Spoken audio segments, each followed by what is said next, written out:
Guys, today we are finally out here gonna get the transmission out for the derby car.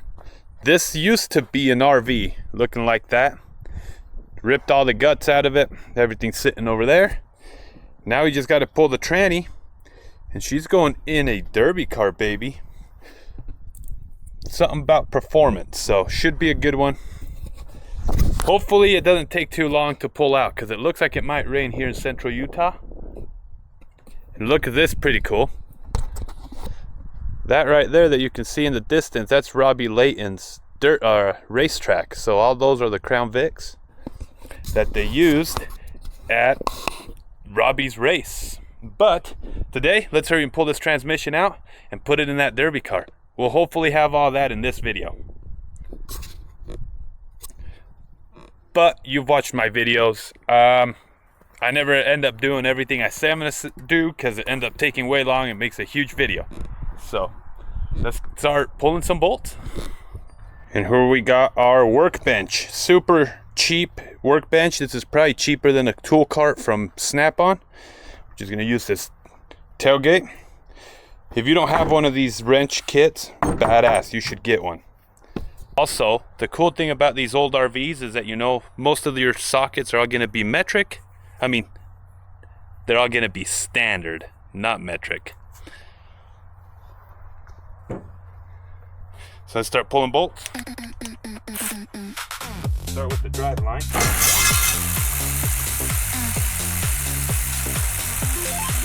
Here we got the U-bolts.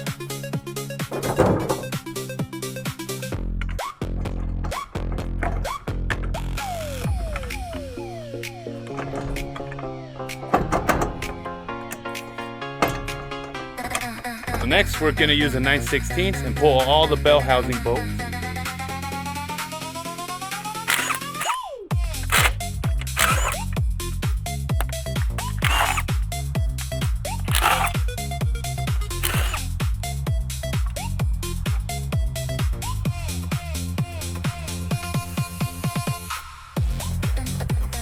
I also went and found me that piece of wood so I can lay down on the ground and not get super dusty, because this is like silt out here.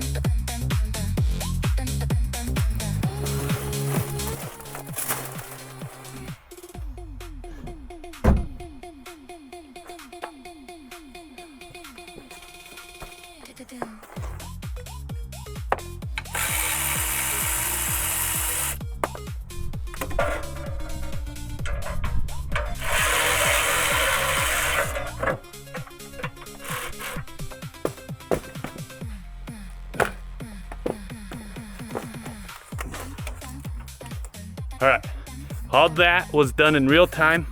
We just pulled all the bolts, all the torque converter bolts. Got a little dusty, but I didn't even have to come out of underneath once. So all it took was the two sockets, a 10mm and a 9/16. I think we're about ready to drop it. So that's only taken 5 minutes. I hope I didn't just jinx it. Let's keep seeing what else we got to take off.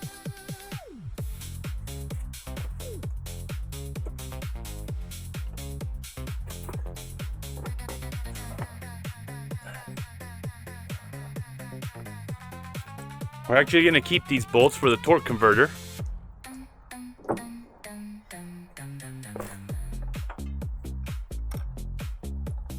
Got like 2 more bolts to take off.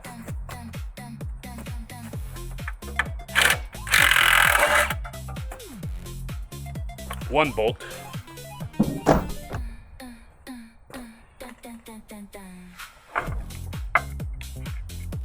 I think that's it.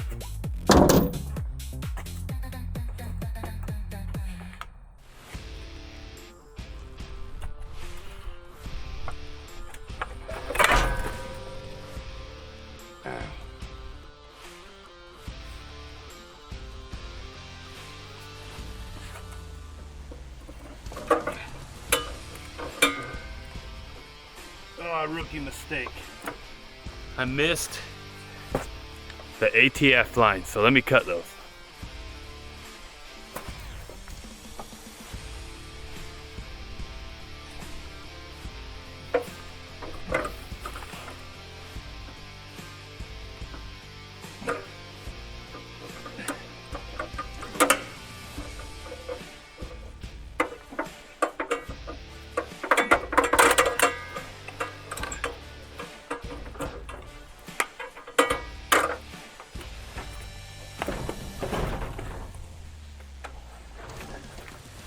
There we have it. That's how you pull a Turbo 400.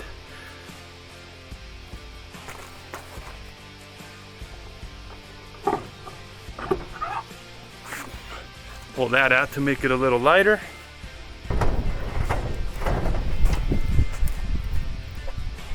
I don't know, guys.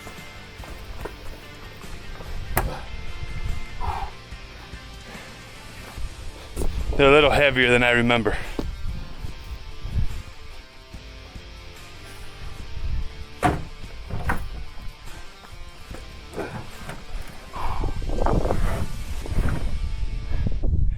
We did it, guys.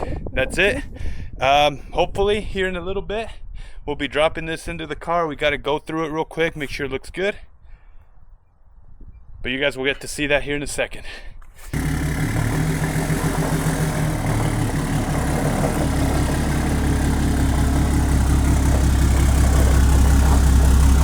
Well, there we have it. Transmission is home. So now this bad boy is gonna be getting married to that bad boy. But first, we gotta clean it up a little bit, cause it's she nasty. She's a dirty girl. So let's get her off of here and get her cleaned up.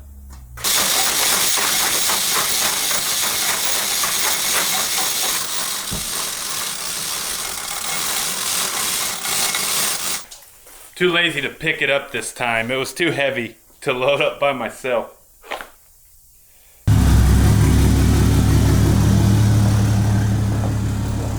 It might not look like it, but I just got done doing a little cleaning, a little sweeping, and then I made a mess again. But as far as the rest of the shop, it's looking a little cleaner. So yeah, I'm just gonna hurry and try to marry these two together, because when we put it in the car, I want to have it in there to see if I need to cut out a firewall or do any of that kind of stuff. So this will make it easier.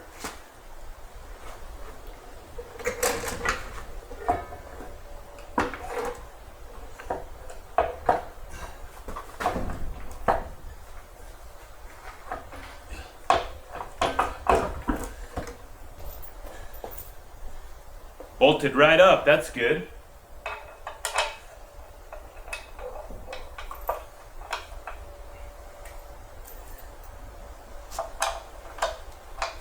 About 15 minutes ago, it was super, super hot in here. And now the clouds have come in and it feels way good.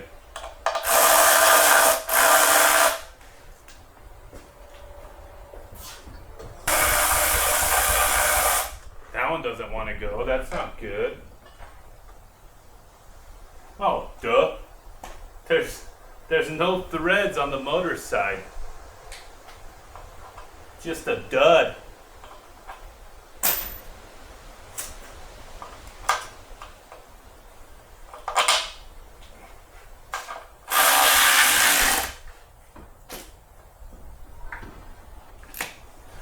There we have it. They are now married.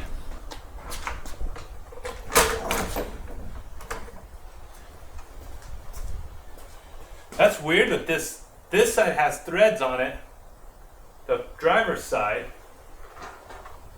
but the passenger side doesn't up here on this ear, so.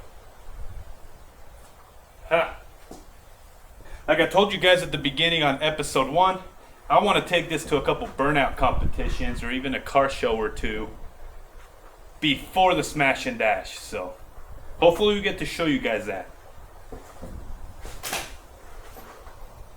So here are some of the motor mounts, 1/4 inch thick, that we got from the interwebs. So I'm going to hurry and set these on there, where we have the existing motor mounts that they're bolted onto the cradle that I made. But yeah, we're gonna weld the cradle on after, or those mounts to the cradle. But I'm gonna set these on there so when we set them in the engine bay, we have a good idea of where we need to build the motor mounts to, because we're probably gonna have to build some plates where these sit on. So you'll see what I mean in a second.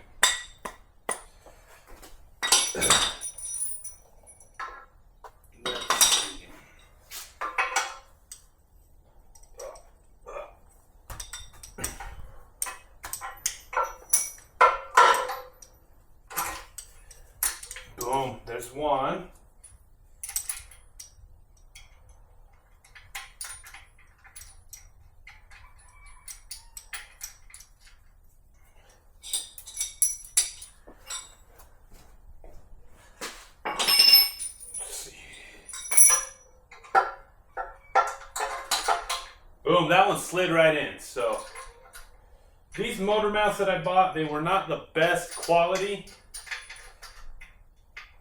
but they'll work.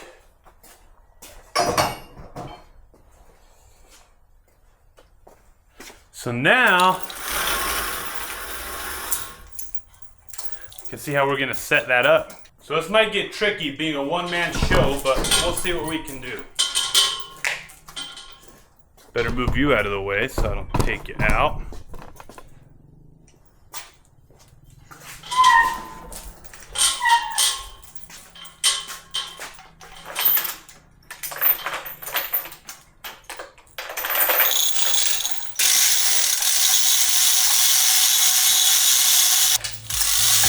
I know what you're thinking, I should probably use a spreader bar, and you are right.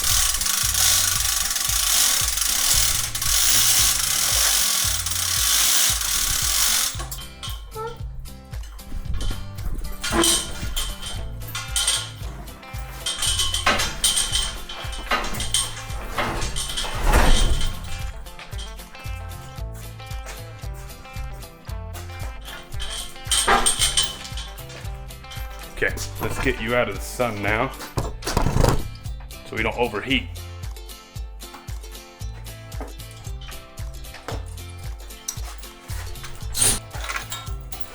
The tricky part on this is going to be getting the motor to angle down enough to go in that tunnel, especially by myself.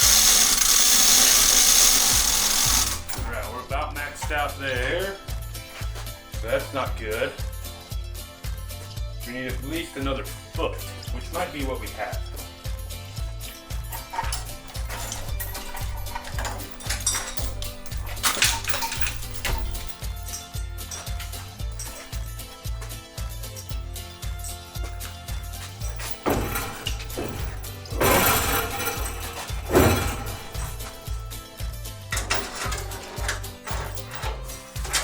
It's gonna be close, it's gonna be close. I think right there we have to go down a little bit.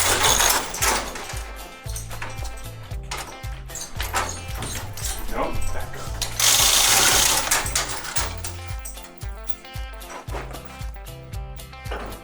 Oof.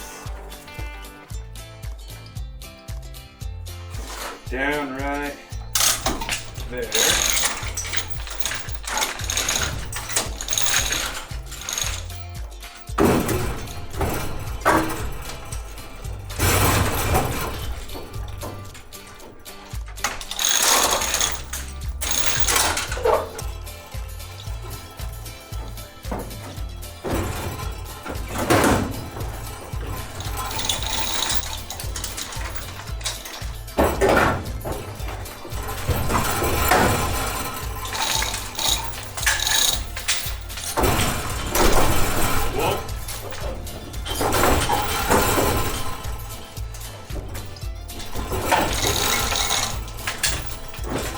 I think we're close there.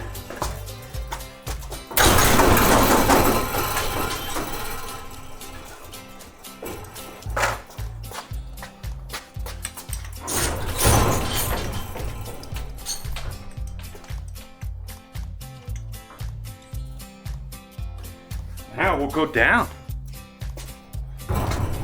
Maybe.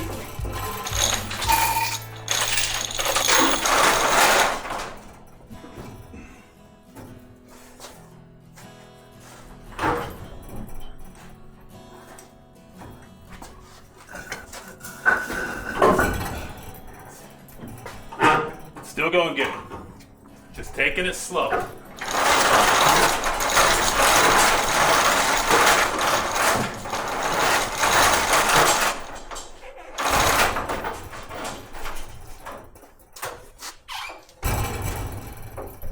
Okay, so now what we'll do, put the little engine jack or the little, I don't know, regular jack on the transmission and lift it up where we're touching the ground now. Okay guys, well for all the haters, there it is. It's not gonna be the prettiest. It's gonna sit clear up here. And I know what you're gonna say, oh Dios mío, how are you gonna fit a radiator? That's a secret, and I'm pretty sure I got enough room for a radiator doing what I think I'm gonna do. But here was that steering arm right there. Let me see if I can get you a better view. So we're gonna clear that arm pretty good. That's as close as it's gonna get. We're gonna be right up against the front cross member. So the motor mounts, we're just gonna have to build a bracket that goes from here to the frame there. Shouldn't be too big of a deal. And then the same thing on that side. So it's gonna fit a lot better than I thought it would. As we can see, there's plenty of room for this motor to come up. I might pound a little bit in right here, but I think I'm gonna leave all that in there. And then underneath, you're gonna have to tune in next time to see everything else going in. So today we just got the fitment. It's in, everything's bolted on how it should be. Now we just got to build some motor mount brackets and we'll be ready to start this bad boy. I think we have everything we need. I've ordered everything, that's why it's taken so long, is waiting on parts. Mostly that transmission. But yeah, once everything's in, it'll come back out. It'll go in and out 2 or 3 more times. So tune in next time for the next video where you'll see us put those motor mounts in and transmission mounts. So wish me luck.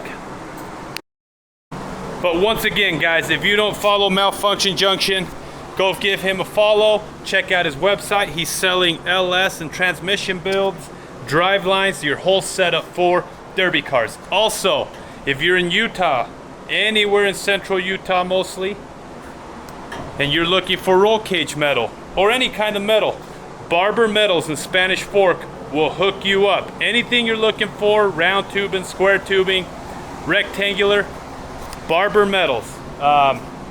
Look them up. If you haven't been there, give them a shot, because that's 100% the place to get your metal and your powder coating done. So give them a call for a quote for your metal. Go check out Malfunction Junction's website, .us, malfunctionjunction.us. And get you your stuff you need. So, especially if you're derbying. But like I said, tune in next time. That's when we're going to be welding the motor mounts together and the transmission mounts. So, thanks for watching.